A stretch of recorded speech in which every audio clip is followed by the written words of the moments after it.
sky and soft orange and pink. Inside a small roadside diner called Mary's Place, the smell of coffee and pancakes mixed with the sound of sizzling bacon.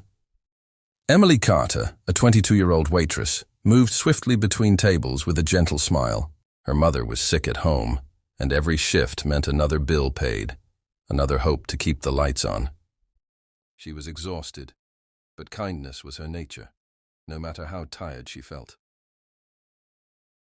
That evening, a group of rugged bikers had stopped by. They wore leather vests with the unmistakable red and white patch of the Hells Angels. Most folks felt nervous when they walked in, but Emily had served them before. She knew they weren't trouble, not when treated with respect. They greeted her warmly, ordered their meals, and chatted quietly among themselves. Then, the roar of an expensive sports car broke the peaceful hum of the diner. Heads turned as a shiny red convertible screeched to a halt outside. Out stepped a teenage girl, barely 18, wearing designer sunglasses and a diamond necklace. Her name was Tiffany Wells, daughter of a local real estate tycoon. Everyone in town knew her reputation, spoiled, arrogant, and cruel. Tiffany strutted into the diner as if she owned the place. Her perfume filled the air before her voice did. "Ugh, what is this dump?" she said loud enough for everyone to hear. "I can't believe people actually eat here." Emily took a deep breath and greeted her kindly. "Good evening, miss. Can I get you a menu?" Tiffany rolled her eyes. "Do you even wash those hands before touching food?" She laughed, tossing her hair. The other customers looked uncomfortable. The bikers exchanged silent glances but said nothing yet. Emily kept her calm. "Yes, ma'am. Everything is clean here. Would you like some coffee while you look at the menu?" Tiffany sighed dramatically. "Fine, but make it quick." "I don't have all day." Emily hurried behind the counter, poured a fresh cup, and returned with her usual polite smile. "Here you go." Tiffany took the cup, sniffed it, and made a face. "This coffee smells like garbage," she shouted, and before anyone could react, she spit directly onto Emily's apron. The diner went silent. Emily froze, her hands trembling as she stared down at the dark stain spreading across her uniform. Her throat tightened, but she refused to cry in front of everyone. "I'm sorry if it wasn't to your liking, miss," she whispered. Tiffany smirked. "You should be." She turned away, looking pleased with herself. From the corner booth, one of the bikers, a tall, broad man with a grey beard and a skull ring, slowly stood up. His chair scraped against the floor, the sound echoing through the diner. His cold eyes locked on Tiffany. Emily noticed the sudden tension. The rest of the bikers stopped eating, their muscles tightening like coiled steel.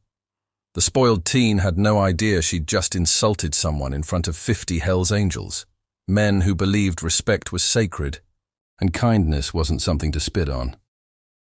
The diner was silent, except for the soft hum of the neon lights.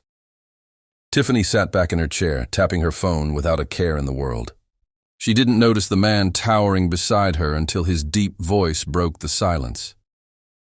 "Apologize," he said quietly, but the weight in his tone froze everyone in place. Tiffany glanced up, annoyed. "Excuse me?" The biker's cold blue eyes met hers. "You heard me.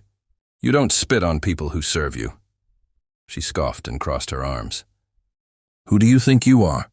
Some dirty biker? My dad could buy this whole dump if he wanted to."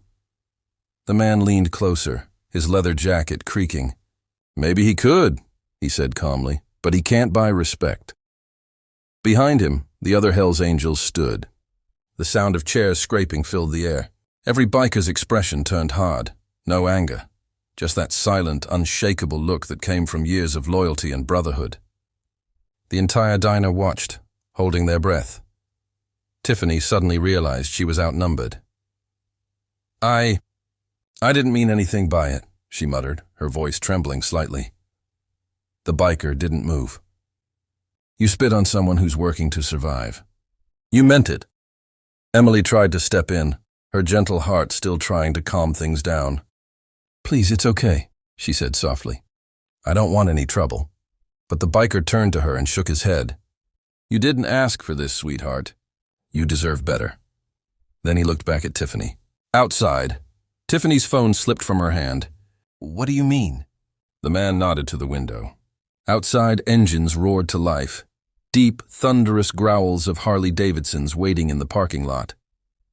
About 50 bikers had gathered, their headlights glowing in the dark like watchful eyes. The sound alone made Tiffany jump. She stepped outside, her confidence crumbling with each breath. The bikers formed a circle around her red convertible. Their leader, the same man who'd stood up inside, walked to the center. "You think being rich gives you power," he said. "But power without respect makes you weak."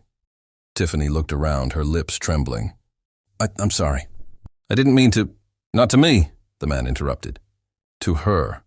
He pointed back toward the diner, where Emily stood in the doorway, still holding her stained apron. Tiffany turned toward Emily, tears welling in her eyes. "I'm sorry," she said shakily.